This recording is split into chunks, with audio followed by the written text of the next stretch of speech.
Kasus tewasnya jurnalis asal Banjarbaru, Kalimantan Selatan, yaitu Juwita 23 tahun sampai sekarang masih menjadi sorotan publik. Juwita sendiri diduga dibunuh oleh calon suaminya, yaitu Jumran alias J, seorang oknum anggota TNI Angkatan Laut Balikpapan, Kalimantan Timur yang berpangkat kelas 1. Terbaru Tribuners muncul dugaan bahwa J ini bukan satu-satunya pelaku dalam kasus pembunuhan Juwita. Dugaan ini muncul setelah penyidik Detasmen Polisi Militer atau Denpom Lanal Banjarmasin mengamankan 2 barang bukti baru berupa 1 unit sepeda motor dan juga 1 unit mobil. Tim kuasa hukum keluarga korban juga minta penyidik untuk kemudian mengembangkan proses penyidikan kasus ini. Melalui kuasa hukum Muhammad Fazri, ini mengatakan bahwa pihaknya menduga ada keterlibatan orang lain dalam kasus tewasnya Juwita. Fazri ini juga meminta penyidik Denpom Lanal Banjarmasin untuk memeriksa kembali seluruh rekaman CCTV di sepanjang rute tempat jasad korban ini ditemukan. Juwita sendiri adalah kontributor media online di wilayah Banjarbaru, Martapura, Kalsel, yang mana jasadnya ini ditemukan di tepi jalan 22 Maret.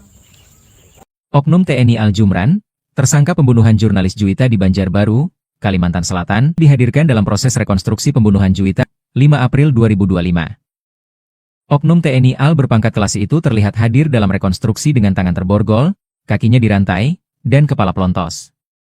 Dengan memakai kaos oranye bertuliskan Tahanan Lanal Banjarmasin, Jumran mengikuti proses rekonstruksi dengan pengawalan 106 personel Polres Banjarbaru. Ujar Kepala Seksi Humas Polres Banjarbaru, Ibtu Kardi Gunadi. Sejumlah adegan diperagakan oknum TNI Al-Jumran saat menghabisi jurnalis Juwita dalam gelar rekonstruksi yang di lokasi kejadian di Gunung Kupang, Banjarbaru, Kalimantan Selatan. Jumran ternyata menghabisi korban di atas mobil. Hal itu disampaikan oleh salah satu pengacara keluarga Juwita, Dedi Sugianto saat menghadiri gelar rekonstruksi. Dari rangkaian reka adegannya itu, bagaimana korban dipindah ke belakang mobil kemudian dilakukanlah peristiwa pembunuhan terhadap korban. Dedi mengungkapkan, korban Juwita dibunuh dengan cara dipicik, kemudian dicekik hingga tewas. Dedi berkesimpulan jika Jumran memang sudah merencanakan pembunuhan terhadap Juwita. Dari gelar rekonstruksi ini, kita sudah mendapatkan gambaran bagaimana tersangka merencanakan perbuatannya.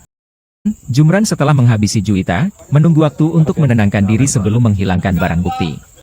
Rangkaian tadi kita lihat, itu reka adegannya, konstruksinya, mulai dari bagaimana korban dipindah ke belakang mobil, kemudian dilakukanlah peristiwa pembunuhan, yaitu dengan cara pertama dipicik, kemudian cekik, seperti itu. Nah, kalau kita lihat rekonstruksi hari ini, itu fokusnya adalah pada terjadinya peristiwa pembunuhan.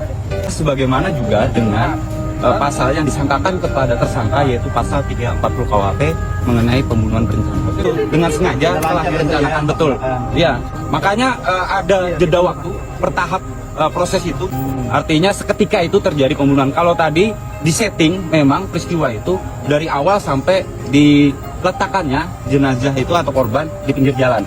Sekaligus juga menghilangkan beberapa bukti termasuk handphone, kemudian sepeda motor juga dicuci, tadi kita saksikan bersama. Nah, itu adalah dalam keadaan dia tenang untuk melakukan perbuatan tersebut.